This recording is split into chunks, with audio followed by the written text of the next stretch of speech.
અત્યારે આપણે ભારતીય સાંકેતિક ભાષામાં રંગોના સંકેત શીખવા જઈ રહ્યા છીએ. આપ સૌ શિક્ષકની સાઇન ધ્યાનપૂર્વક જોશો. તેમના ચહેરાના હાવભાવ અને હાથની મુદ્રાઓની નકલ કરશો અને સાઇન શીખશો.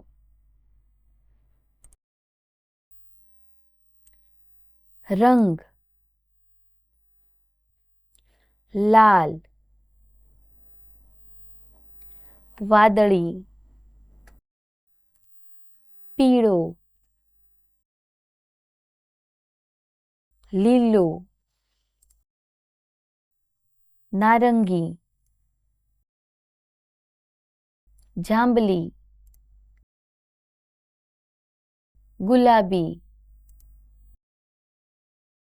ભૂરો, કાળો,